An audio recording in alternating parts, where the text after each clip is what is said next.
On April 26 marks the 20th anniversary of the nuclear disaster in Chernobyl. Thousands of specialists from all over the Soviet Union participated in the elimination of the consequences of the emergency at a Chernobyl nuclear reactor. About 3,000 Armenians participated in the rescue work in the zone immediately affected by radiation. The liquidators, as they were called then, carried out various tasks in the 30-kilometer zone of the contamination. Georg Vartanyan left for Chernobyl in 1986 and worked in the affected area for about 11 months. He shows passes and other documents that he used 25 years ago in the Chernobyl zone.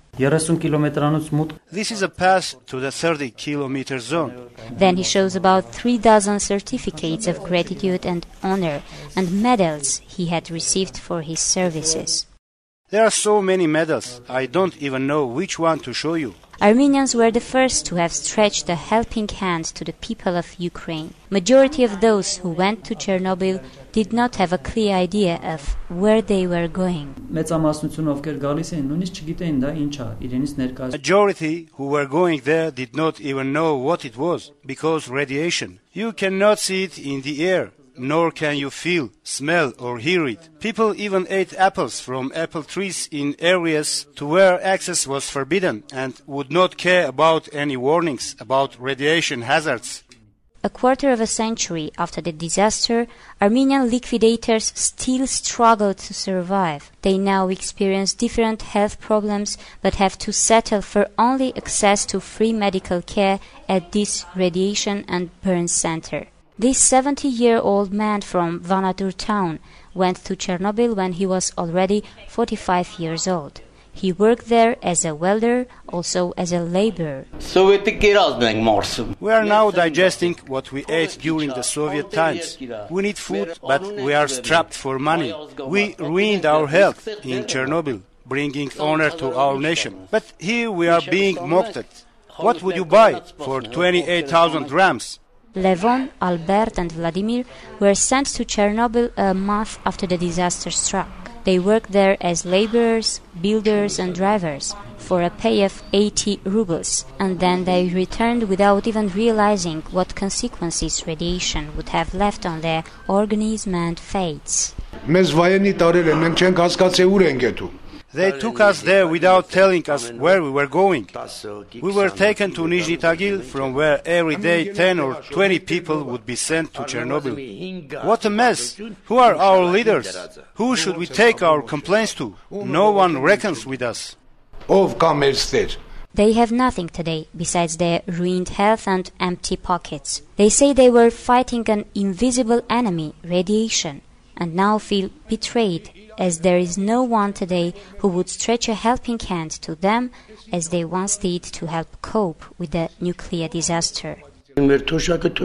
Now our pension is a meager pension. You can hardly make both ends meet on this pension. Armenian women were also among those who helped in eliminating the consequences of the Chernobyl disaster. They were doctors, nurses and cooks. Zhanna was about to turn 30 and was mother of 3 when she volunteered to go to Chernobyl as she heard there were jobs there. We had no idea. We went there and didn't feel anything. There was no smell or anything else. Radiation was constantly being measured in the canteen. They were always telling me to go and take a bath because they said I had too much radiation on me. Today she receives a state pension of 17,000 dram, about $45, and doesn't have enough money to be able even to knock at a hospital door. Yet, she says, the illnesses affected her increase day by day and become incalculable. I haven't got a single healthy organ.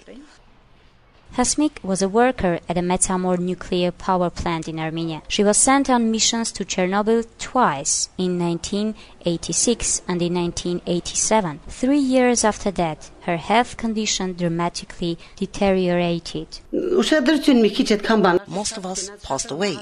We just want some attention to live normally. Still we are alive. About 450 children of parents with radiation diseases are registered by the Chernobyl Association. Meanwhile, there is not even an opportunity for the medical examination, as there is no children's department at this specialized center. We don't need these medals. What we need is genuine attention from the state. Those who were affected by radiation and now have children want the state to pay attention to them. The United Nations observes April 26 as the International Day commemorating victims of radiation accidents and catastrophes.